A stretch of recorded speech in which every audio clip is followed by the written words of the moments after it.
Olá, você está no 2V Podcast, seja muito bem-vindo. Esse é um oferecimento do Saúde 4.0, saúde colaborativa. Aqui você tem consultoria, treinamento, novos serviços de fisioterapia e reabilitação. A gente está hoje com alguém muito especial, conhecido de todos vocês, senhor Alan Joseph. Maninha. Filho da Cleide, do Gilmar, esposo da Gabi e pai do Zezinho. Pai do Zezinho. Que é a melhor parte de todos, né? Ter essa família toda perto de você, cuidando de você e participando do que você é hoje. Justo, e sendo entrevistado por uma irmã que a vida me deu. Então eu me sinto honrado de estar aqui contigo, fortalecendo um projeto que eu sei que ele já estava ali guardadinho há muito tempo, que é transformar a vida de pessoas. Exatamente. Gratidão, Maninha, gratidão. E eu que agradeço muito você estar aqui hoje. Eu sei do seu tempo, você é uma das coisas melhores que você faz, é dedicar seu tempo para coisas que são muito importantes para você. Você aprendeu isso há muito tempo. É mais fácil ser atleta ou fisioterapeuta? Fisioterapeuta. Por quê? Porque ser fisioterapeuta, você estuda, você tem toda a base de conhecimento e você tem um direcionamento. Ser atleta, você tem que estar 100% preparado a adaptações, a mudanças, a estímulos, alterações físicas, emocionais. Não é fácil ser atleta. É muito mais fácil ser físio. Não duvido. O lado da ausência, o lado da dor. Pra você ter uma noção, todos os meus anos de atleta não teve um dia que eu não acordei sem dor no corpo. Todos os dias dor. Então você tem que estar ali controlando o seu cérebro, e aí tem a dor física, tem às vezes a dor de pressão, um torneio, um jogo importante, e às vezes nosso corpo cria gatilhos de dor pra você lá na frente. Mas eu não performei porque eu tava com aquela dor. Eu levei tempo pra perceber isso. Ser atleta é... E olha que interessante, você estava num grupo de pessoas e que cada um colaborava para o resultado. Quando você é fisioterapeuta, é só você e o paciente com uma baita responsabilidade, e isso você está dizendo que é mais fácil, talvez porque você conseguiu lidar com isso melhor. Mas olha só como é muito mais desafiador estar sozinho, responsável, a pessoa está com dor e ela espera que você tire a dor dela. Total, mas ali, quando a gente tem a base de conhecimento, por maior que seja a pressão, vir a pessoa, vem família, vem alguém trazendo a pessoa ali, porque a pessoa mal consegue andar, você tem a segurança do seu eu, porque você tem o domínio do que você vai fazer, da abordagem que você vai ter, da interação que eu vou comparar, que eu vou ter com a pessoa, das informações que eu vou captar, de onde eu vou direcionar, o que eu preciso conduzir. É que toda a experiência do lado esportivo, de pressão, o resultado e tudo mais, quando eu tô no 1-a-1, fica mais fácil, entende? Você fica mais tranquilo ali de interagir, conversar, captar, mas eu acredito que muito da minha evolução e crescimento profissional veio muito pelo lado esportivo. Perfeito. A ótica de vida é completamente diferente, a experiência de vida é completamente diferente. E uma coisa que eu peço até para as pessoas que estão no lado acadêmico, ou lado de fisioterapeuta, mais direcionado ainda para o lado esportivo, ou não, se permita fazer uma competição. Legal. De qualquer coisa. Compita algo. Pra você sentir o que é o frio na barriga, o que é o organismo atuando ali, porque vai facilitar o seu trabalho. Inconscientemente vai te ajudar. Era mais fácil eu perguntar que esporte você não fez, mas o que você já fez? Competitivo mesmo, competitivo. Jiu-jitsu, minto, vou voltar. Maratona aquática. Então, o que é maratona aquática? Eu fazia travessia, mar, rio e represa. Então eu nadei na Billings, Avaré, Miguelópolis, Joanópolis, Ourinhos. Eu não sabia disso. São Sebastião, fazia travessias, 1.000 quilômetros, 1.000 metros, né? É que não pode ser pouco, né? Não pode ser uma piscina. Não, mar. Tem que ser uma coisa muito desafiadora. Não, já que é pra ir, né? Não, mas eu fui na bota dos meus irmãos. Meus irmãos competiam. E aí eu tinha 12, 13 anos e eu fazia as travessias. Cleide deixava você ir? Meus pais sempre junto conosco lá. Então eu fiz o lado de travessia. E é completamente diferente você nadar em um ambiente que você não vê o fundo, né? Pois é. Gosto de combustível por causa dos barquinhos e dos jet ski, enfim. Água viva batendo em você, te queimando. Então eu competi isso. Aí eu fui pro jiu-jitsu. Aí eu lutei jiu-jitsu, parei na faixa roxa. Aí o rugby. Aí o rugby tomou muitos anos da minha vida, que entrou, né, por alguns fatores que talvez a gente converse aqui. Do rugby, tenho boxe, tô com 7 lutas, tesão, tô vendo fazer a 8ª. Deus E moto velocidade, eu gosto muito. Que máximo. De competição, né? Se bem que agora eu tô jogando tênis, eu tô me permitindo competir tênis. Tá indo bem, Final se for hand tá bom. Final de semana retrasado, competi beach tênis, a gente vai indo. Mas o que é legal, tudo que eu me permita fazer de competição, eu sempre capto uma experiência, que eu chamo de algoritmo, pra mim, que eu aplico na minha vida pessoal, na minha vida profissional, na minha vida, em todos os aspectos. Então, eu não só me permita fazer competição, eu extraio uma lição. Perfeito. Então, para que eu evolua como ser humano, como pai, filho, esposo, todos os aspectos da minha vida. Excelente. Esporte é vida, né? É vida. Não é mais que um slogan, né? É mais que um slogan. Vamos colocar o que tá a meia maratona, a maratona do Rio de Janeiro. Tiveram algumas pessoas que estavam competindo. E é cada um. A maratona é sozinho, né? Você, seu tênis e bora. E eu tinha várias pessoas do meu Instagram lá competindo. E você olha que movimento delicioso, né? Quantas pessoas estão. Era uma prova, né? Que era muito importante. Então, quando você fala que é vida, por quê? Um dia antes. Não. Vários dias antes se preparando, o que você come, o que você dorme, o que você pensa, aí tem o dia, aí tem o investimento, aí tem a viagem, aí tem o depois, é muito investimento próprio, né? Eu tenho uma amiga que fala que se você é capaz de mudar o seu corpo, você é capaz de fazer qualquer coisa, né? Totalmente. Então emagrecer, treinar, né? Ser consistente como você sempre fala. Pra mim, a competição, o maior tesão não é a competição, é a preparação. É o tempo que eu levo para chegar na minha melhor versão para tal. Então, por exemplo, para uma luta. As lutas que eu tive, eu lutei na categoria de 81 quilos. Meu peso normalmente fica em torno de 87, 88. Então, o processo de diminuir alimento, fazer sauna, sabe, ter aquele período, os treinos intensos, o trabalho mental, que eu gosto muito de ficar assistindo para ir fortalecendo minha mente, porque aquilo torna-se, muitas vezes durante a luta, um gesto automático. Todo esse processo é um tesão. A luta, só preciso colocar em prática, ter leveza, que nem todos conseguem ter isso, né? As pessoas normalmente espanam, elas se colocam na pressão na hora da competição. É onde eu tô mais tranquilo. Porque todo o processo difícil já foi anteriormente. Eu tava assistindo ontem o documentário do Romário. E ele tá falando a Copa de 94. Eu assisti todinha. Você era um bebê, mas eu tava assistindo. Não, eu lembro muito da Copa de 94. E ele não era batedor de pênalti, né? E falou que o Parreira olhou pra ele assim, e ele fez assim, ó. Pode mandar. E ele foi lá, bateu na trave e entrou, fez gol.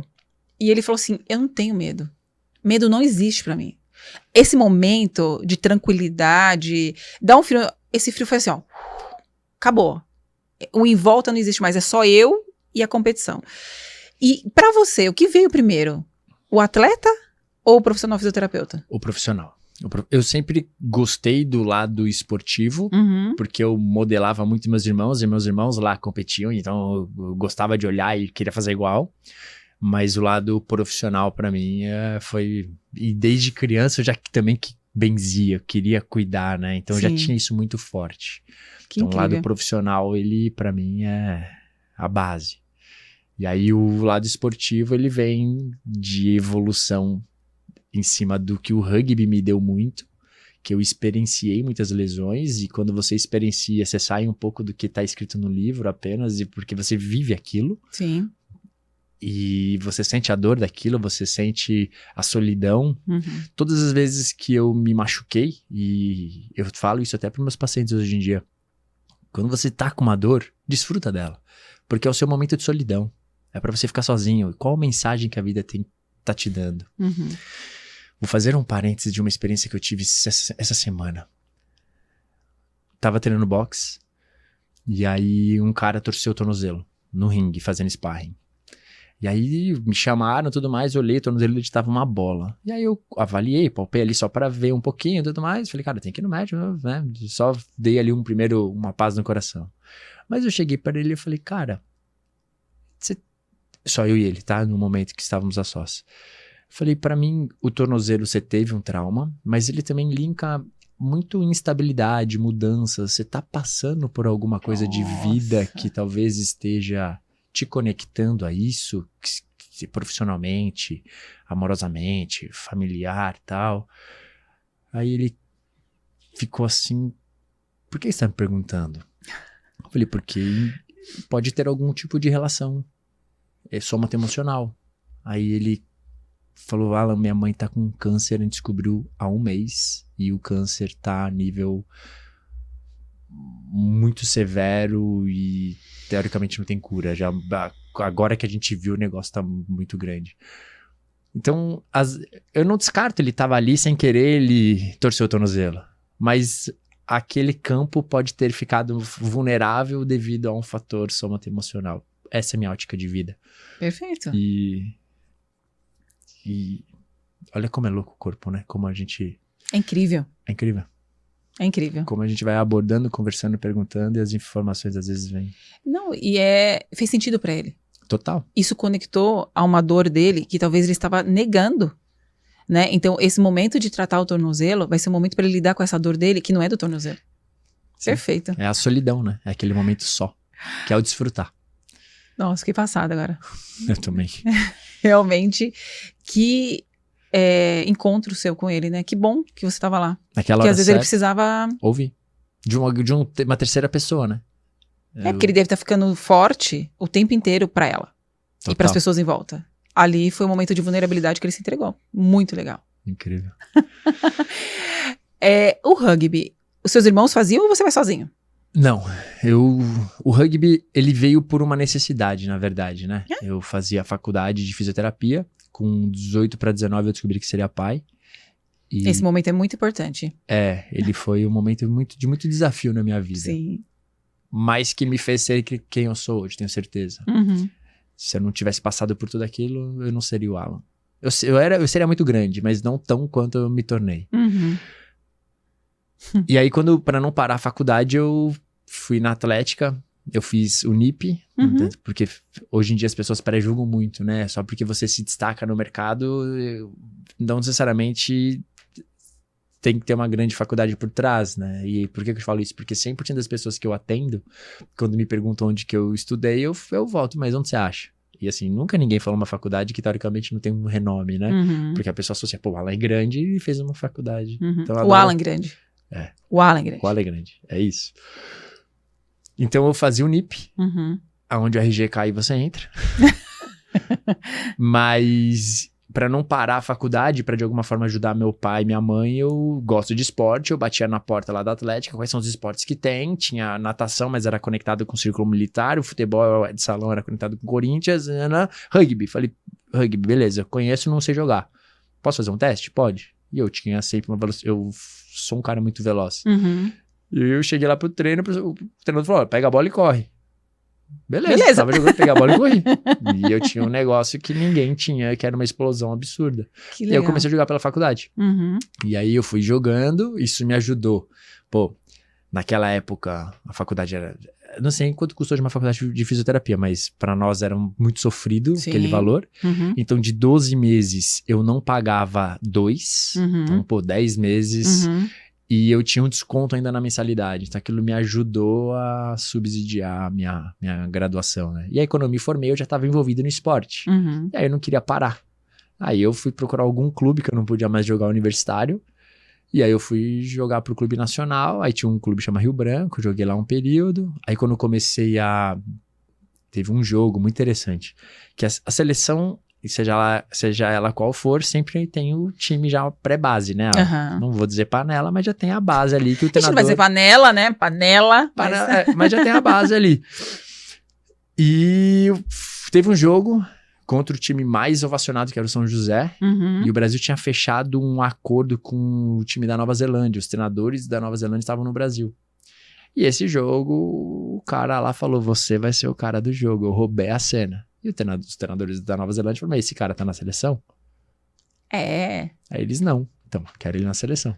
E aí eu fui chamado assim, eles nem imaginavam. E aí quando eu fui jogar pela seleção, você começa a entrar naquela atmosfera, né? Aquele envolvimento. Pô, jogar um sul-americano. Sim. Caramba, jogar um pan-americano. Aí você já e o representa negócio o Brasil. foi indo. Pô, circuito mundial. Você entrar em estádio com 70 mil pessoas. Pô, o rugby vai voltar para as Olimpíadas. Pô, que fisioterapeuta atleta olímpico, né? Sim.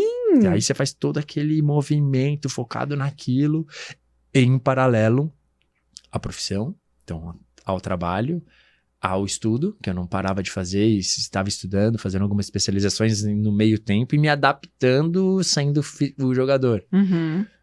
Hoje eu olho pra trás e eu falo, como eu consegui? Como eu consegui fazer isso? Porque isso pra mim era uma dúvida. Você deixou bem claro agora, porque eu não conseguia entender, porque parecia que acontecia tanto ao mesmo tempo. Tudo. Aconteceu ao mesmo tempo. Tudo ao mesmo tempo. E de novo, hoje eu olho e eu vejo como eu consegui fazer aquilo, porque, pra você ter uma noção, Vi, quando eu sabia que eu ia jogar pela seleção, eu sabia que eu ia ficar 10 dias fora, então eu ia ficar uma semana fora. Uhum. O que eu fazia com a minha agenda de atendimento? Eu puxava toda essa galera pra antes e depois. Uhum. Então, o meu tempo de atendimento, eu fazia em torno de 14, 15 horas de clínica, mais o treinamento que eu tinha que fazer físico e tanto a questão de treino de musculação, quanto os treinos com rugby. Uhum. Eu olho pra trás e falo, meu, que loucura, né? Eu dormia pouco, comia... Essa experiência de dormir pouco, às vezes não conseguir comer na hora que eu queria, me trazia também me trouxe muitas lesões. Uhum. E eu aprendi muito com elas. Uhum. Então isso também me fez ter um pouco o olhar diferente que é o que eu tenho pro trabalho. Naquela época não era uma opção. Não. Né? A vida em equilíbrio, ela vai surgir depois de um tempo. Então, hoje, por exemplo, o que você come, quanto você dorme, onde você dorme, para onde você vai. Hoje, tudo isso você consegue controlar melhor o tempo que você vai atender, mas uma parte da vida, quando você está crescendo, não existe equilíbrio. Né? Por exemplo, você está falando que a sua primeira viagem internacional foi pelo rugby? Não? Eu já tinha viajado, já tinha feito uma viagem, 2 viagens para Europa. Uhum. E aí depois eu viajei o mundo inteiro com o rugby. A Itália foi o país que você mais viajou, você falou pra mim. Fui mais pra Roma do que pro Rio de Janeiro. Você fala isso sempre. E aí, você fala isso, e você já tinha um filho pequeno. Meu filho vai fazer 19 anos esse ano. Eu não estive presente em 9 aniversários dele. Pois, você sabe quantos era? 9. 9 aniversários dele. É isso. E... às vezes eu vejo pessoas falando, putz, mas faz por onde? Uhum. Claro que eu queria estar presente. Mas eu sou pai ao longo de todo outro período. Não é 100% no aniversário. Eu prefiro 1000 vezes não estar no aniversário e ser um pai presente do que estar no aniversário, festa, não sei o quê, tirar foto e não ser um pai presente. Sim. Mas é porque eu tinha lá na frente a minha meta, né? Uhum. Então, quando você tem uma meta, você vai ter que abrir mão de algumas coisas. Faz parte do game. Uhum. O jogo é esse. Não dá pra ter tudo, você tem que fazer escolhas. Toda escolha é uma tomada de decisão e você tem que acreditar naquilo que você quer. Então, todo o sofrimento que eu passei lá atrás, e eu sou muito grato à mãe dele, a gente é muito amigo, minha esposa e ela trocam mensagem no WhatsApp, a gente recebe ela em casa com o marido dela, a gente é super tranquilo. Ela me ajudou muito também, lá atrás, sou muito grato a ela. Porque ela falava pra mim, a gente se chama de cabeça, né? Ela, cabeça, é pelo Gu, vai lá, não fica mal. Porque você vai dar pra ele uma vida que talvez ele não tenha se você ficar preso nisso. Sim, aconteceu, então, né? Então, valeu muito a pena todo esse esforço, toda essa dor que eu senti. Que queira ou não, né? Você queria estar presente ali. Sim. Você receber fotinho e tudo mais. Você queria estar lá, mas não, tinha que focar no estudo ou jogando pelo Brasil. As minhas ausências eram por esses 2 fatores. Perfeito. Era trabalhando. Ambos eram trabalhando, né? Você falou de lesão, você falou de dor. Eu sou sua paciente, a gente se conheceu, eu sendo sua paciente, né? Eu chamo aquilo de mesa, nem chamo aquilo de maca, porque é tão bonito, né? Tão... se mexe, enfim. E eu nunca vou me esquecer da nossa conexão, assim. No entanto, que eu lembro que eu nunca tinha passado por um fisioterapeuta, sendo fisioterapeuta. E entregar a cabeça pra alguém, né? Que a gente tem a manipulação cervical, é muito desafiador pra mim, que sou uma pessoa extremamente controladora. E eu nunca vou me esquecer do primeiro abraço que você me deu. Eu achei assim, nossa, será que é só comigo? Será que foi só comigo? Será que só foi dessa vez? Não, você é assim todas as vezes com todos os seus pacientes. E a gente trocou muita ideia, e eu não lembro se foi a primeira vez, mas você falou assim, a gente precisa trabalhar junto. Né? E passou uns anos, a gente começou a trabalhar juntos. Mas vamos falar de dor e de lesão, porque eu fui lá pra uma dor, né, física, e eu lembro que a gente não falou nada do corpo. Nada. Você não falou nada pra mim assim, me fala... Não, você falou assim, me fala de você. E é difícil arrancar de mim, porque eu sei o que a pessoa quer. Porque eu também sou especialista em arrancar coisas dos outros. E aí você vai se blindando, mas chega uma hora que você tá na relação paciente, né? Me fala da sua dor de não ir pra Olimpíada. Nó!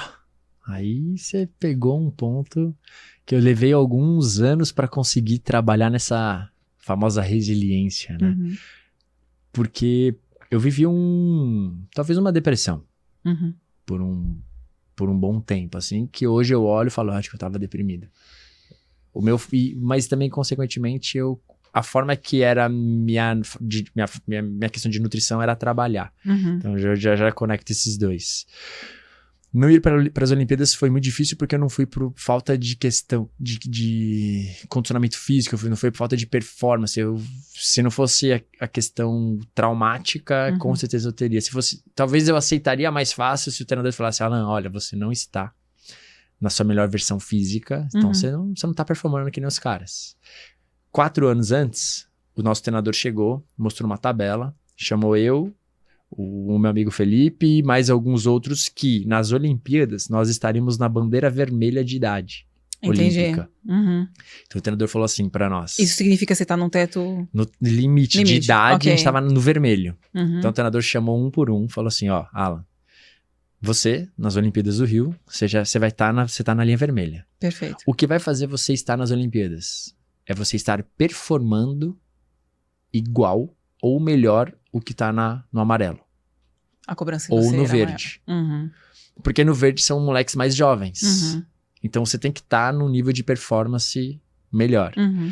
Isso, quando o cara me falou, ele acendeu, falou, beleza. Então, só isso? Se for por questão física, ninguém vai se dedicar melhor do que eu. Tanto que todos os pontos que eu fiz sempre foram pontos de tiro de 90 metros, tiros de 80 metros, porque eu sabia que o meu condicionamento físico era melhor do que de qualquer jogador, tanto da seleção quanto das outras seleções.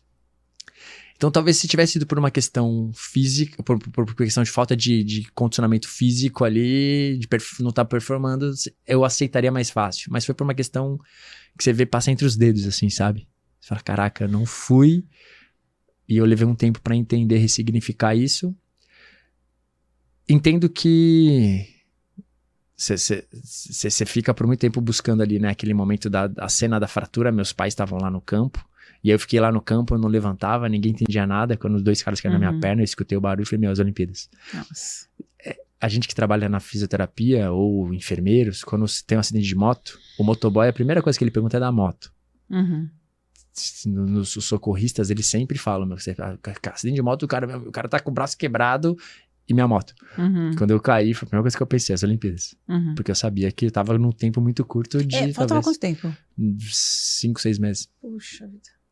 7 meses no máximo, porque foram 3 cirurgias, né, em todo o processo e período, né. Mas a forma que eu tinha de esquecer não ir para as Olimpíadas era trabalhando. Então eu me internei no meu solo sagrado. Então eu começava a atender 5, 6 da manhã, saía de lá 9, 10 da noite. Eu ficava trabalhando, que era uma forma que ali pra mim eu não tenho sexo, eu não tenho time, não tenho partido político, não tenho religião, esqueço que eu sou pai, filho. Ali dentro eu fico blindado pra servir o próximo. E consequentemente essa imersão foi onde também eu tive um destaque muito grande no digital. Que foi onde eu comecei a me conectar com muitas pessoas, meu trabalho teve uma visibilidade muito grande.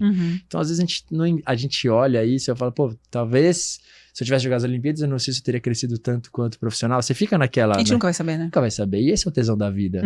Porque eu fiz. E não me arrependo de nada, sabe?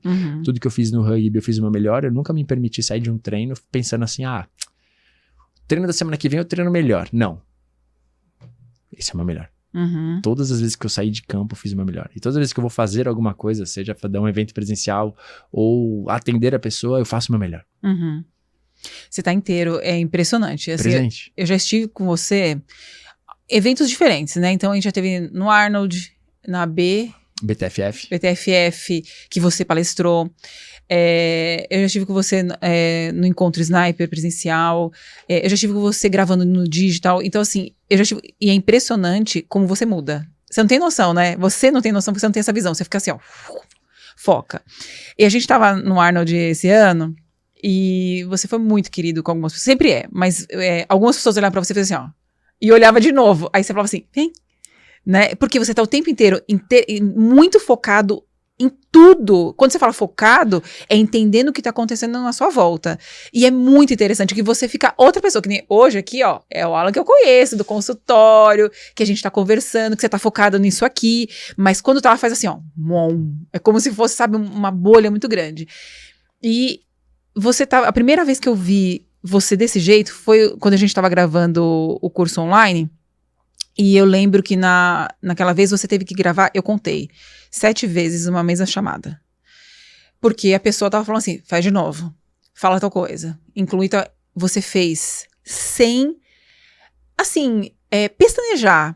Você fez sem chorar, sem nada, mas assim, de novo, e você teria feito 1000, né?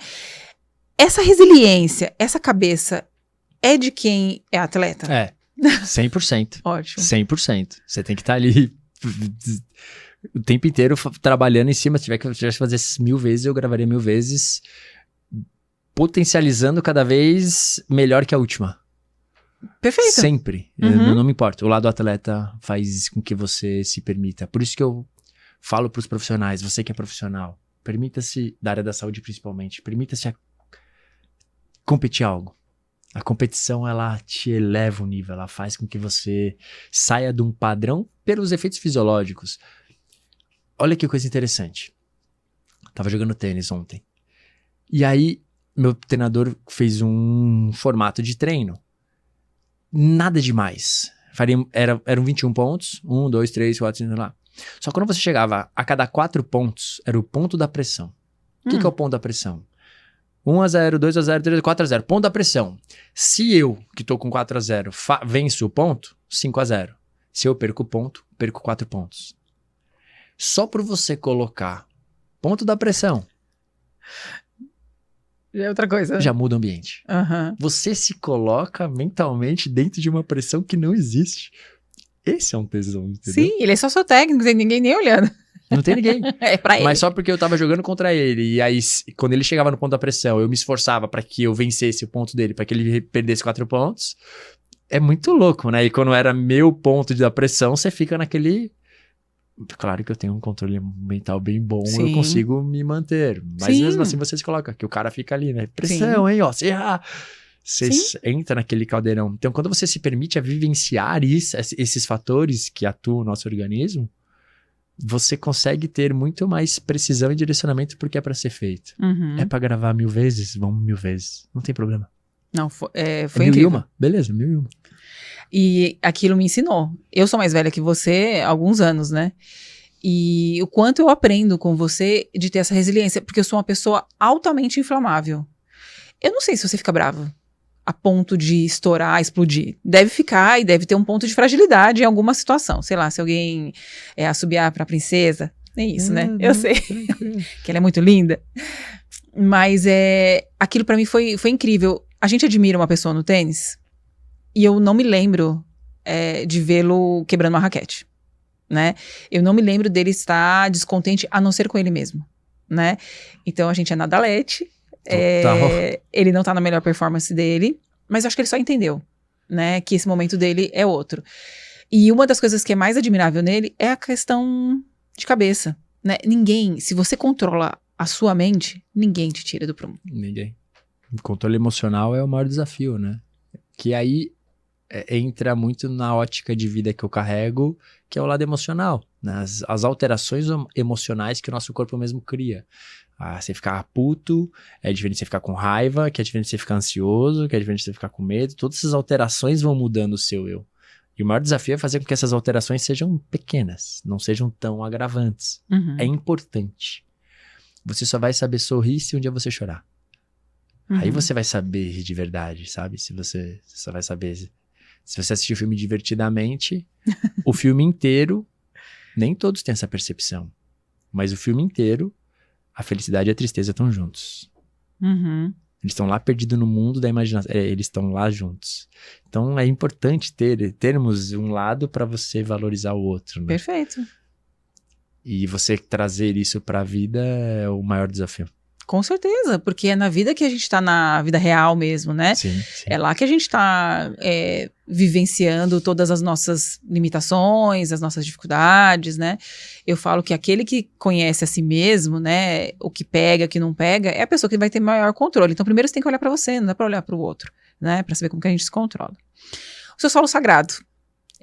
Eu já vi 2, né? A gente já tá no segundo, né? Mas você veio de um container. E uma das coisas que mais gosta é quando você mostra, né? De onde você veio, porque as pessoas enxergam o Alan hoje e falam que você teve sorte. E era um dos pontos que a gente gostaria muito de trazer aqui, que não foi sorte, né? Foi o preparo e a oportunidade que se encontraram. Sim. E você estava lá preparado para quando ela apareceu. O cavalo selado não passou em vão. E o que é diferente para você desse momento do container, do consultório que você hoje, da clínica que você tem hoje, que é maravilhosa?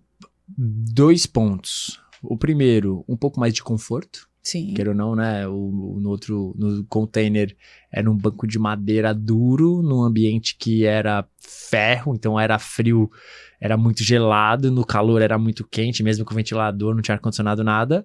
Hoje, o meu paciente senta num sofá de 25 mil reais, confortável e tudo mais. Então muda a experiência só, mas o profissional é o mesmo.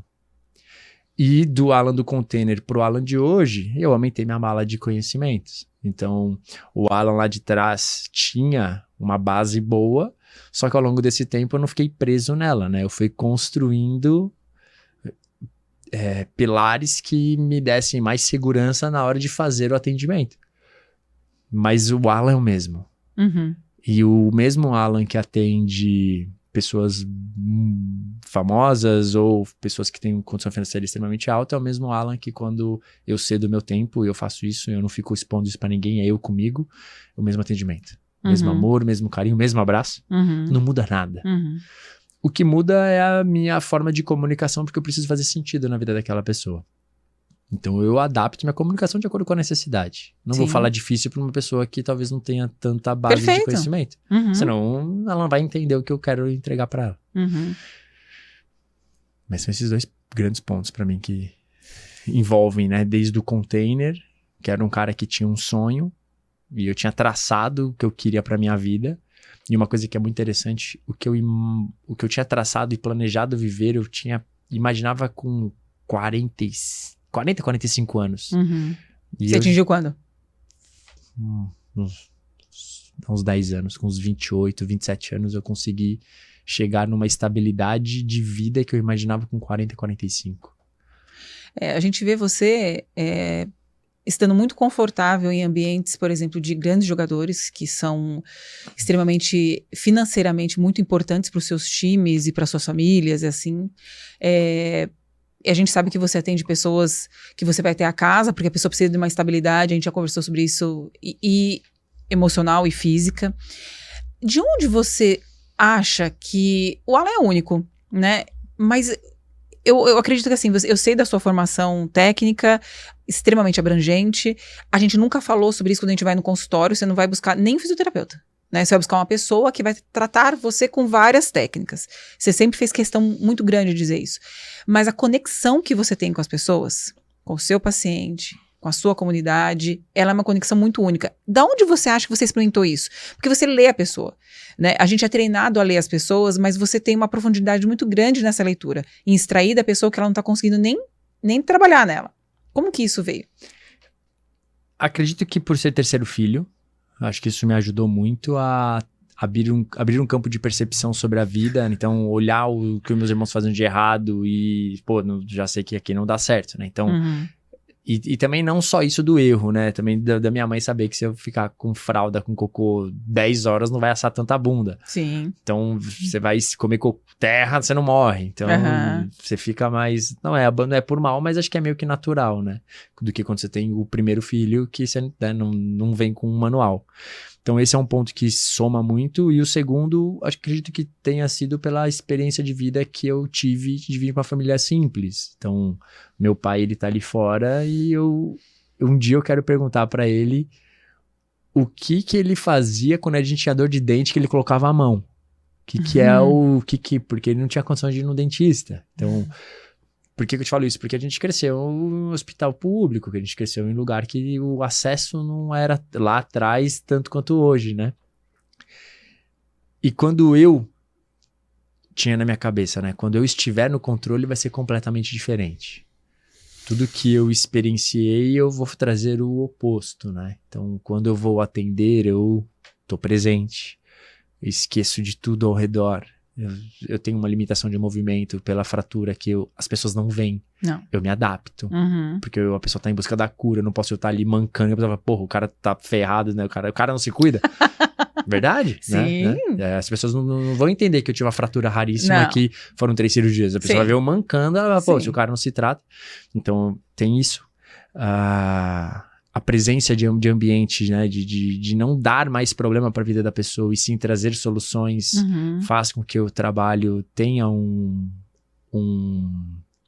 uma experiência diferente, né? E... Qual foi a sua pergunta?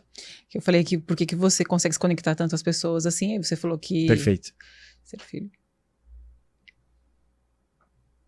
Bom, eu estar no controle e querer servir excelência é uma coisa que eu sempre tive. Você já foi... Bom, você cresceu no hospital, você também é simples, que você vem de uma base que nem eu, né? Quantas vezes você tava para ser atendida, o cara vinha... Viviane Lara! Não, Aparecida, eles falam Viviane Aparecida ainda. Ah, então, eu nem sabia que tinha Aparecida no meio.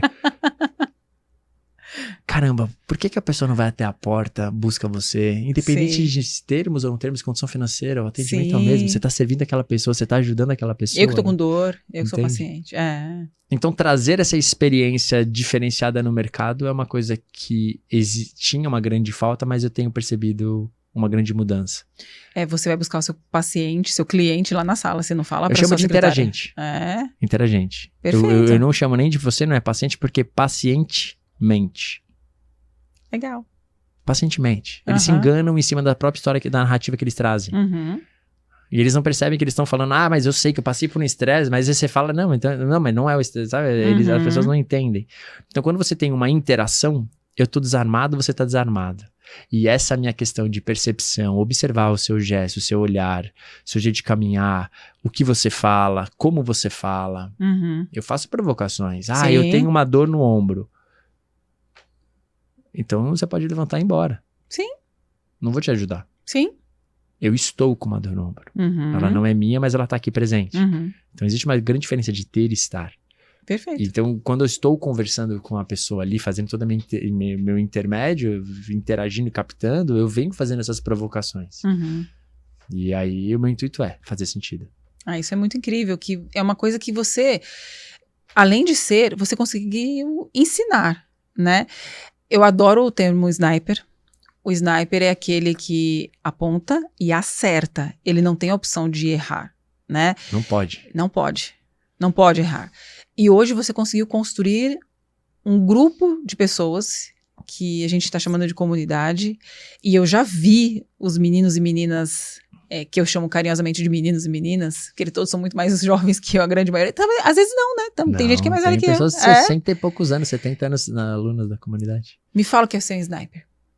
É ser uma pessoa que transforma a vida do próximo. Ser sniper é ser um ser humano que não pré-julga, que não recrimina a história da pessoa, é que está ali realmente presente, fazendo as provocações certas. Ser sniper é um tipo de profissional que valoriza o tempo do próximo, é um profissional que tem o seu lado de respeito, solidariedade e de cortesia, coloca amor no que faz. Sempre, né? Sempre. Eu vou voltar. Lá atrás eu não queria ser físio para ser rico. Eu queria ser físio porque eu queria cuidar de pessoas, eu queria servir pessoas, eu queria ajudar pessoas. Não imaginava, porque lá atrás não tinha um Instagram mostrando um fisioterapeuta bem-sucedido. Não existia no início do ano 2000. Eu queria cuidar de pessoas. E hoje, pelo acesso, muitas pessoas estão em transição de carreira. Pô, na minha última mentoria, o cara abriu a mão na mentoria. Alan, eu sou advogado, mas tô querendo migrar, cara. Meu coração sempre quis trabalhar com terapia manual e eu te conheci, você tocou meu coração. Eu tô num processo de transição de carreira. Cara, advogado. Cara, deve trabalhar com conceito. Porque a entrega dessa magia, que é o ser sniper, é o trabalhar preciso, não é brincar com o tempo do próximo, é ter o lado de solidariedade e amor incondicional por cuidar. Isso é ser sniper. Eles são incríveis. O que você transforma as pessoas, você nunca tá no bastidor, né? Quando a gente vai nos seus eventos presenciais, sua mãe, seu pai, a gente fica no bastidor enxergando tudo. Falando nisso, um parênteses, adoro os dois sempre nos eventos, eles são incríveis, não famosos, todo mundo quer tirar foto, enfim. Quando você entra, as pessoas fazem aquele, sabe, uou, nossa, a presença é muito marcante. E quando eles olham pra você e acreditam, eles começam a acreditar neles mesmos. Eu sei de inúmeras histórias de pessoas que mudaram a sua vida deles, né? Só por ouvir você falar que eles podiam, né? É isso que você fez. Se você for olhar, é muito mais simples. Sim. Você diz assim, você pode e você consegue. Era o que ele precisava, que alguém confiasse nele em primeiro lugar. Total. E em cima do conceito sniper, uma coisa que eu aprendi no esporte, e principalmente na Nova Zelândia, é fazer o básico bem feito. Perfeito. Eu não erro o básico. O meu atendimento, ele é básico. Claro que vem recheado de conhecimento, mas eu não fico firulando, fazendo, não sei o que lá. Eu faço o básico. Só que eu não erro ele. A minha questão de estilo de vida, me alimento saudável, não faço dieta. Eu como arroz integral, feijão, frango grelhado, como abobrinha, espinafre, peixe, nada, tantos gramas de carboidrato, não, o básico, eu sei o que é saudável. Atividade física, tive um período da minha vida esportista que não é ser saudável, ser atleta de alta performance. Perfeito. Inúmeras concussões, com meu pai que tá ali fora e minha mãe suspeita de descolamento de retina, não enxerguei, fiquei assim, perdi visão por umas 2-3 semanas. Não é saudável ser atleta. Hoje, que eu não sou mais atleta de alta performance, eu faço o básico. Então, eu não erro o básico. Você muda o seu estado de frequência quando você está numa tranquilidade, numa leveza, tudo tá bom. Eu me estresso, que nem você perguntou. Lógico, eu sou um ser humano. Eu preciso da raiva. Mas ela não me domina. Perfeito. Ela não me domina. Eu tomo decisões fazendo leitura do que a pessoa vai fazer, sabe? Então, não dá pra errar mais, né? Não precisa. Então, quando você se mantém num estado de paz, você eleva a sua frequência para 600 Hz. Só de você ter paz. Eu vivo na paz. Paz, de acordo com David Hawkins, o médico psiquiatra americano que faleceu já há um tempo, existe a escala de Hawkins. Quando você tem paz, você está numa frequência de 600 Hz. Por isso que é muito bom estar perto de mim, porque eu vivo na paz. É verdade, tem que falar real. Porque se eu fosse um cara que vivesse na angústia, na raiva, com dor, você ia falar, pô, Alan, não é por mal, mas eu estou num estado de frequência que você não vai... Se você estiver numa frequência igual à minha, você vai parar. Perfeito. Mas se você não estiver, você vai me evitar. Não porque eu sou uma pessoa do mal. Eu sou uma pessoa super amorosa, mas, puto, o Alan, ele tá né? É só... E você já aprendeu a deixar essas pessoas que estão numa frequência diferente de fora? Me pergunta de novo para entender. As pessoas que estão numa frequência diferente da sua, né? Eu vou falar diretamente. As que te buscam por interesse, as que te buscam para aparecer, porque infelizmente é o que a visibilidade traz também. Total. Aquelas que vão te questionar, que marcam consulta só para saber qual que é a sua, Sim. Porque não é possível que você atingiu esse nível desse jeito. Tem alguma coisa aí errada nesse sentido, né? Como que você faz para se blindar dessas pessoas? Excelente pergunta. As pessoas que eu atendo, a grande maioria delas estão em um estado menor que o meu. Porque não é um tesão ter dor. Poucas pessoas têm a ótica que nem a minha, que se eu acordei com dor de cabeça, eu penso, pô, que legal, tô com dor de cabeça. Por quê? Como que eu dormi? O que eu comi ontem à noite? O que eu fiz de treino? Eu desfruto dela. Mas nem todo mundo tem esse nível de evolução que nem eu, de querer entender o porquê aquilo aconteceu. Então, a maioria das pessoas que eu atendo, já chega na recepção, a pessoa já fala, pô, se eu não tivesse bem, não ia estar aqui. Isso é a coisa que eu mais ouço. Aí eu falo, poxa, que legal. Mais uma pessoa de baixa frequência que o meu maior intuito é elevar. Sabe bateria? Vem aqui, vai, eu conecto você e te elevo. Então, as pessoas que estão com dor, normalmente elas estão numa frequência diferente da nossa, que isso traz impotência, isso traz vários aspectos de alteração do seu eu. Então, esse é meu intuito.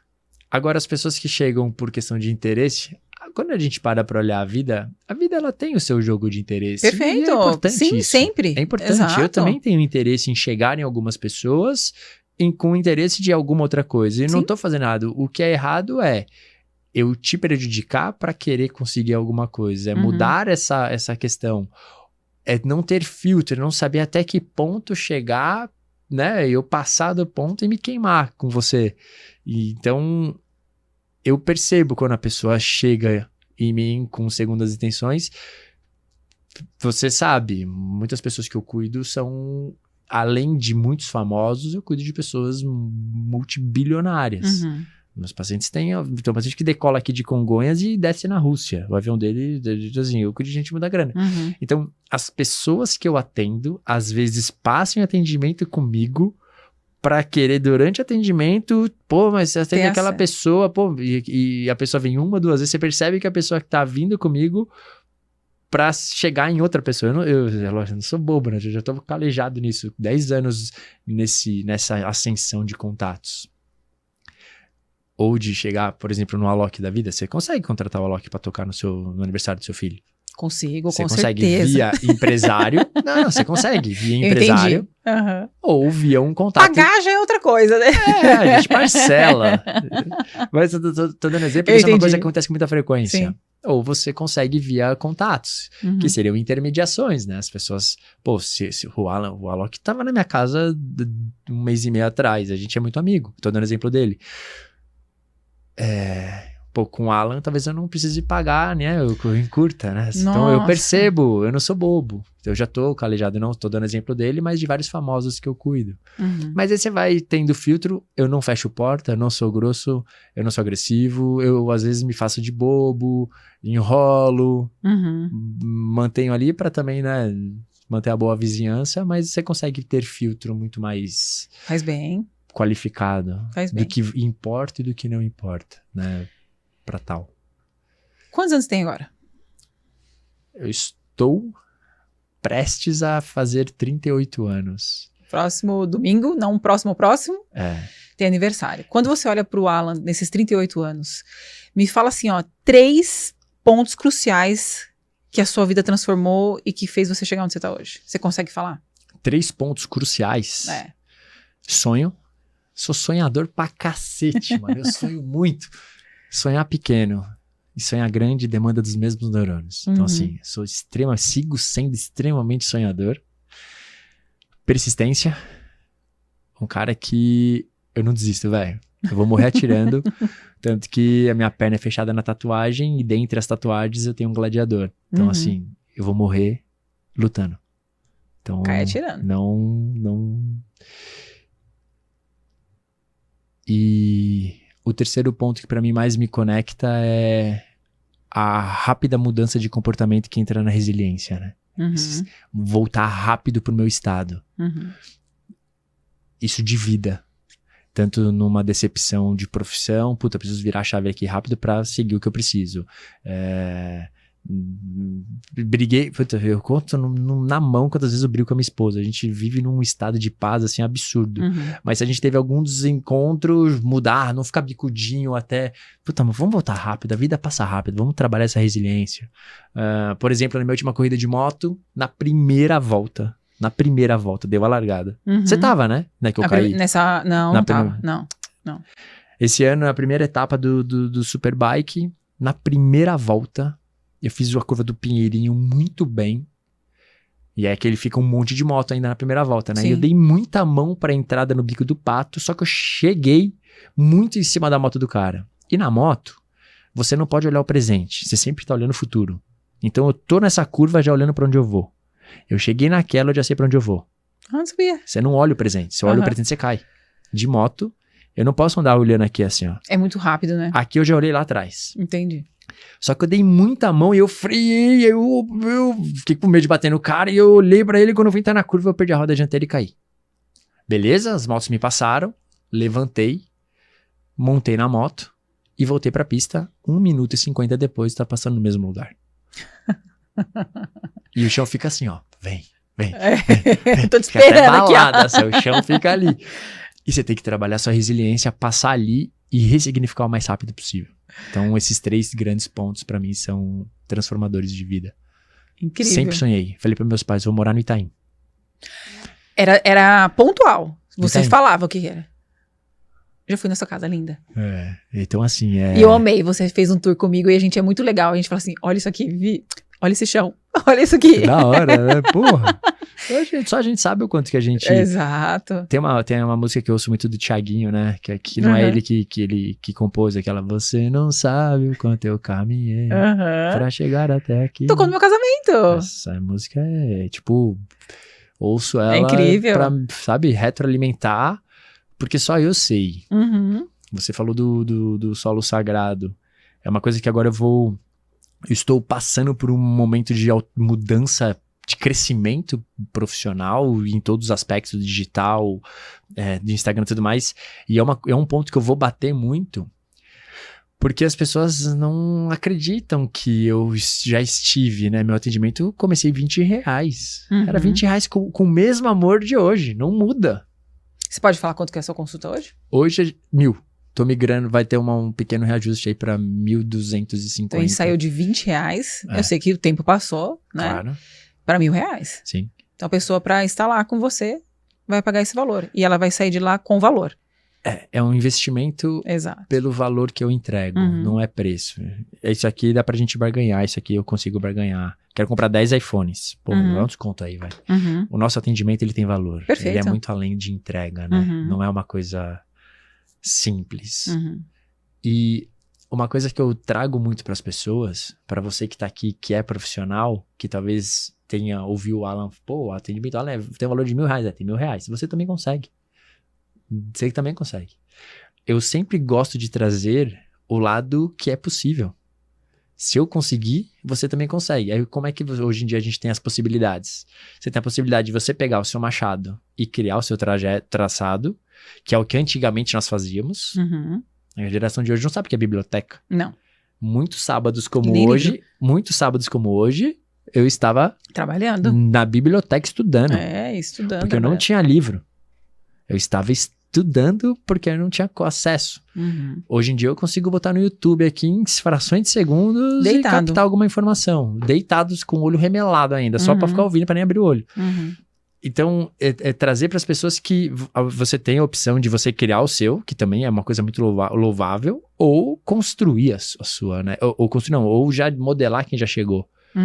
E nesse percurso você também ganhar e encurtar tempo. Hoje eu quero ser... Hoje minha maior missão é ser facilitador de tempo. O conceito de trabalho que eu montei, ele não é só para fisioterapeuta. Se você se dedicar, em 1 ano, você consegue estar faturando mais de R$10.000 com o meu conceito. Você consegue. Você precisa direcionar e focar seu tempo no que é para ser feito. Estudar, treinar, né? Praticar, aplicar e acreditar na parada. Você consegue encurtar o processo. E também entender algumas questões de networking, de business, de ambiente, de tudo mais que também envolve. Não adianta nada eu querer estar cobrando o valor de R$1.000 morando na Vila Dionísio, onde eu nasci. As pessoas talvez não tenham tanta condição de estar ali. Então, o ambiente também influencia. Não deixo de estar me conectado com a minha origem, mas eu não preciso viver nela. Você acha que o Neymar vai ficar na periferia que ele nasceu? Não. Mas ele tem os amigos dele que vieram de lá. Você entende? Entendo. Então é essa ótica. Então, trazer esse lado de é possível. É possível. Bom, o Walt Disney falava, né? Eu amo o impossível porque lá a concorrência é menor. Com certeza. Se Então, eu posso sonhar. Tudo que falam que é impossível é ali que eu vou. Né? Para mostrar que eu consegui e que é possível. Você colocou um ponto importante de ser empresário. Quando você olha hoje para o Alan Business, empresário, eu sei que você tem vários negócios, você tem atuação em várias áreas. Você consegue enxergar um negócio de que maneira hoje? Atuando no Brasil, em diversas áreas, como que você se enxerga como empresário? Vou falar do digital, que esse é um carro que a gente, neste atual momento, estamos fazendo negócios grandiosos que eu não posso... Eu dei spoiler para você antes daqui, mas eu não posso vai ficar entre nós. Compartilhar por enquanto. Mas o que me dá energia para querer viver ainda mais é quando encerrar meu ciclo aqui, eu deixar um legado que vão falar, mano, por que esse cara pensava assim? Porque, sabe, deixar um negócio que tenha um propósito 6 vezes maior do que já existe. Uhum. Então, o Alan, empresário, é um cara que se permitiu a mudanças. Porque eu não fui preparado e programado para isso. A faculdade não ensina você a ser empresário. A faculdade ensina você a ser fisioterapeuta. Eu me formei a ser fisioterapeuta. E eu não fiquei preso nas crenças. Eu me permiti a ser como a água. Me adaptar e me moldar em cada ambiente. Então, quando eu fui percebendo que, poxa, tem uma possibilidade aqui, mas eu não domino. Uhum. Beleza, vou me permitir a entender aquilo, a fazer aquilo, ao porquê aquilo. Isso vai me dando, foi me dando base e segurança para ir fortalecendo o lado empresarial, que eu nunca imaginei. Se eu for te falar hoje, meu atendimento tem o valor de R$1.000. Não é mais meu ganha-pão principal. Sim. E o meu trabalho, ele é fácil de entender, né? Se eu te falar quantos atendimentos eu faço por dia e quais dias da semana eu atendo, você consegue saber quanto que eu faturo. Sim. E não é mais ali meu ganha-pão principal. Uhum. Então, olha como o lado... Mas eu não paro de atender porque ali é propósito. Uhum. Não atendo mais 15 horas por dia. Sim. Mas eu não paro. Porque eu tenho hoje milhares de pessoas que me seguem. E eu não posso deixar essa galera na mão com histórias que minha cabeça vai enrijecendo, né? Vai apodrecendo se eu não ficar mantendo pensamentos. Até pessoas novas. Não é fácil estar na minha cadeira. Hoje vem um monte de gente. Se eu te mostrar os 3 áudios que eu recebi ontem, de pessoas que eu atendi na quinta-feira, 2 na quinta e 1 na terça. As pessoas criam expectativa, porque elas estão, na mente delas, tô pagando R$1.000, o mesmo preço de um médico, esse cara tem que tirar minha dor. Esse é o pensamento. E a pessoa não entende que se o problema dela não é recente, não é um trauma recente, e poucas pessoas têm um nível de habilidade de, putz, tô com dor, deixa eu procurar alguém. A pessoa vai lá, toma um remédio, põe uma bolsinha de gelo, põe uma Calminex, sei lá, qualquer coisa. A pessoa vai tentando, aí passa 1, 2, 3, 5 semanas, 1 mês, aí me procura. E ela quer que naquele dia, o que aconteceu em 6 meses, você resolve. Você resolve. E não é tão simples assim. De jeito nenhum. E aí entra o peso. É gostoso estar do lado de cá, mas aí também existe uma cobrança e uma pressão muito grande. Mas aí quando você fala em cobrança e pressão, eu vou jogar o lado de atleta. Eu adoro. Tem gente que não aguenta. Eu adoro. Tem gente que espana. A pessoa me mandou um áudio de 30 e poucos segundos. Eu mandei um áudio de 4 minutos e meio. Porque o meu intuito é trazer paz para essa pessoa que ela está ainda num estado ruim. Ela não entendeu o meu atendimento. A pessoa não percebe que não é só ali. É todo um processo de reprogramação que precisa ser feito. Exceto trauma. O moleque que torceu o tornozelo na segunda-feira, gelo, vai ter que fazer uma radiografia para ver se fraturou uma fíbula, alguma coisa, sei lá, teve uma fraturinha na cabeça da fíbula, fazer uma ressonância para ver qual intensidade, nível de lesão ligamentar, e vai ter que fazer físio, não é comigo. É linear, é entre eu e você, não tem muito o que fazer. Do contrário, existem vários outros pontos. E essa é a magia do meu conceito, essa é a magia do meu envolvimento, essa é a magia da minha interação. E a pessoa precisa entender aquilo. Quando eu sofria muito, Vi, quando eu não conseguia ajudar. Meu intuito não é não ver a pessoa bem. Tanto que quando eu atendo, eu cuidei de você algumas vezes, eu nunca saio. Você nunca sai do meu solo sagrado tendo que marcar a próxima consulta. Não existe isso. Eu não sei se eu vou estar vivo ainda hoje. Então como é que eu posso prometer pra você que você vai 10 ficar bom? 10 sessões. Isso não existe. Jamais. Então meu maior intuito é fazer sentido na sua vida e fazer com que você entenda e absorva o que é pra ser feito. Se você estiver comprometido a fazer essas pequenas mudanças, não tem como dar errado. Só que tem o processo. Não vai ser hoje eu tomar um café da manhã, comer pastel na feira, almoçar hambúrguer e jantar parmegiana, que eu vou ter uma esteatose com bebida alcoólica todas e Coca-Cola. Mas se eu faço disso um hábito, isso vai, ao longo do período, vai me trazer um problema. Só que as pessoas acham que o tempo é curto, o oposto, né? Sim. Um atendimento... Não, é uma reprogramação, seu corpo tem que desinflamar. E quando eu saí nesse meu momento de dor de coração, quando eu vejo que a pessoa não melhora, e não é esse meu intuito, eu quero que você fique bem, Mas quando eu vi que a químio não cura todo mundo, Exatamente. eu tive paz pra mim mesmo. Aí eu potencializei ainda mais a minha paz. Uhum. Então eu elevo ainda mais a minha frequência, porque, poxa, eu tô fazendo o meu melhor, eu normalizei o sistema dela, o papel que era pra ser feito, mas eu passei as informações que ela precisa fazer pra que o benefício é pra você. Eu tô bem, eu tô zerado. Eu vou sair daqui, vou jogar tênis, vou jogar frescobol, porque não te eu pertence. tô zerado. Perfeito. Mas eu preciso fazer com que você encontre a sua melhor versão. E depende Então, de mim também. Depende de você. E depende muito da minha comunicação. Nós somos comunicadores. Uhum. E ter uma comunicação diretiva precisa fazer sentido. Se eu falar difícil, você não vai entender. Se eu não for... Se eu não tocar seu coração e falar, putz, eu realmente preciso parar com isso, reprogramar aquilo, você sai do meu solo sagrado. Tem que fazer sentido pra mim, né? Sim. Senão eu não consigo me conectar ao que você falou. Total. Incrível. A gente tem um bloco aqui que a gente chama de fatos e sensações. Você vai olhar o fato e você vai dizer qual que é a sensação. Vai me falar qual que é o fato, qual que é a sensação. Ó, o primeiro. Eita, minha base. O que é o fato aqui? Quem que são? Nossa. Até quase tô chorando. Onde você arruma essa foto? Fez um corre? Não, tá tudo disponível. É mesmo? Acho que você não lembra, que a gente foi lá atrás. Como é que é pra falar? Qual que é o fato aqui? Vocês estão aqui, você lembra fazendo o quê? Encontro de família. Isso aqui foi num apartamento, logo que eu tava no começo do lançamento com a minha esposa, na Praia de Araújo. A gente sempre fortalece momentos pra gente, queira ou não, essa aqui é a minha base, né? Seus pais, seus irmãos, a Clarinha, o Gu, Todo mundo. Gabi. Toda a nossa base. Legal. Segundo? Uau. Qual que é o fato?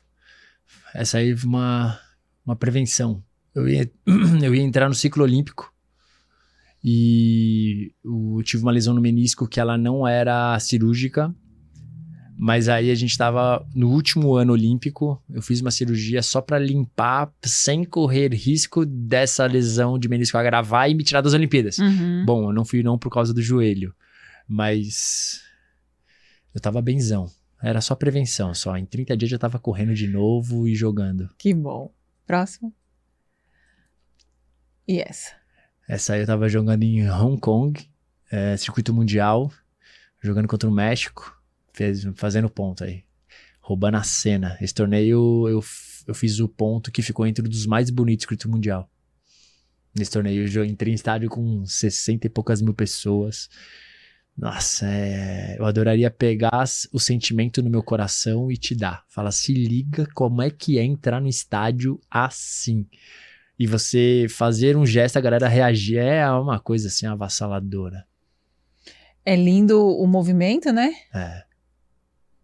Eu gosto de olhar assim, tudo, principalmente as articulações também. O movimento do cara olhando pra bola, você não olhando pro cara, entendendo tudo que tá acontecendo ali. É muito lindo, né? Eu já tava com a decisão tomada, eu já tava fazendo ponto já. Muito legal. Eu já tava dentro da área de ponto. Essa camiseta que você tem lá no seu consultório? Olha que pergunta. Essa é a camisa que tá no meu solo, que foi nesse mesmo dia eu fiz um jogo antes desse, que foi o ponto que ficou mais bonito escrito mundial de 2015. Olha, que incrível. E aí é essa camisa, tá lá. É essa camisa mesmo. Muito legal. É justo ela. A gente tem uma história de camisa, né? Você lembra que você fez com a princesa? O que você prometeu pra ela? Putz, foi assim que tudo começou, né? Fui jogar em Las Vegas. E ela me pediu a camisa de jogo, a gente tava começando a se paquerar. E aí eu falei, não, beleza, eu trago a camisa, eu lavo. Não, ela falou, eu quero de jogo. Gabi mandando bem. Mandando bem, tem lá você vê, lá não é tão boba não. Mandei camisa com sangue e tudo. Sei que é assim, vai assim mesmo, de guerra, né? Muito bom. A gente tá se caminhando pro final e eu tenho uma pergunta que pra mim é muito importante saber de você. O que é sucesso pra você? Fazer o que eu amo todos os dias. Eu sou um cara muito bem sucedido antes de ter dinheiro. Porque nem todo mundo tem esse merecimento, nem todo mundo consegue ter isso na vida. É triste, né? Sim. estarmos aqui de passagem e não podermos fazer o que a gente realmente gostaria de fazer ao mundo. Por falta de acesso, por falta de oportunidade, por falta de conexões.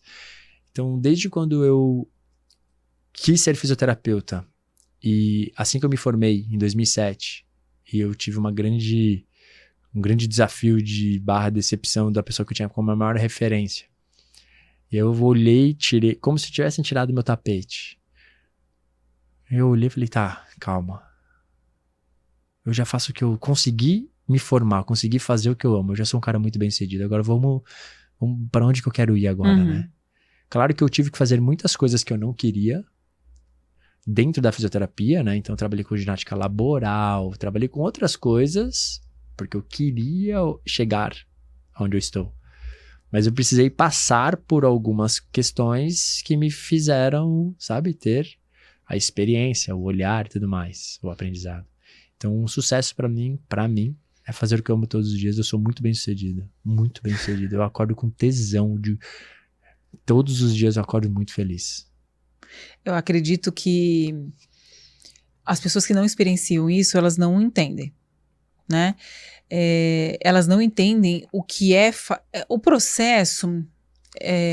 Eu digo que as pessoas que têm sucesso, e eu concordo que você tem em vários aspectos dos quais eu julgo importante, elas não entendem os desafios como sacrifício. Eu gosto muito disso, porque assim, tem gente que fala assim, aquele sacrifício de acordar cedo, aquele sacrifício. O que é um sacrifício para você, não vale a pena, né? E você olha pra sua vida, igual você falou, eu também olho pra mim, eu falo, não sei como é que eu aguentei algumas coisas, né?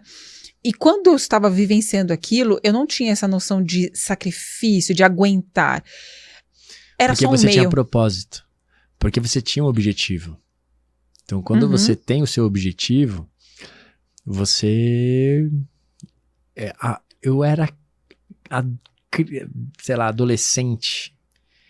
Eu deveria ter, acho que uns 15 anos. Meu pai fez um negócio, a empresa que meu pai trabalhava, não sei qual era a empresa naquela época, pagou pro meu pai e pra família fazer um negócio do Tadashi, que era um caminhando sobre a brasa.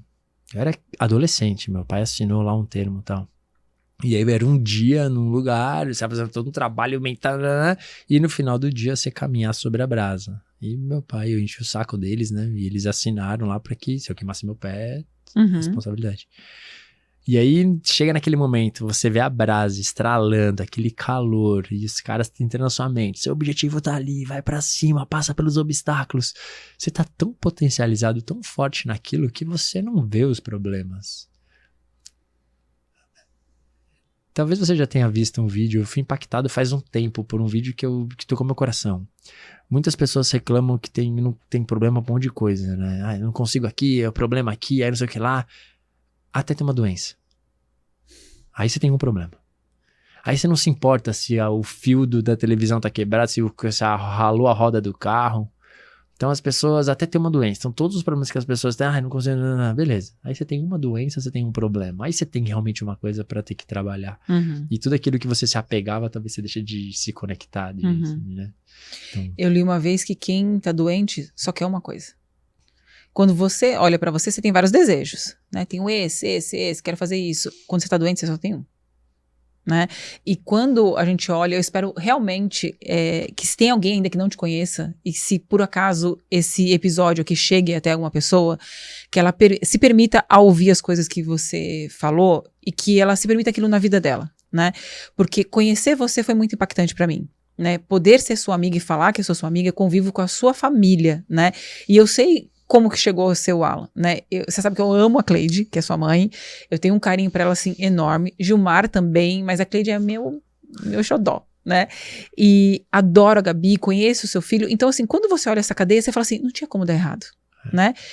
Tinha sim. Se você não fosse você, teria como dar errado. Então, olhar que você consegue proporcionar isso pra outras pessoas, eu acho que é uma dádiva. E eu espero que esse vídeo, se tem alguma coisa que vale a pena, a gente tá ganhando esse tempo aqui hoje pra chegar até alguém que nunca chegou.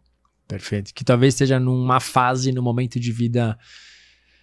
Será que eu tomei a decisão certa? Sim. Será, né? E às vezes ouvir dois profissionais, duas pessoas com experiências de vidas... Meu intuito é esse. Sim.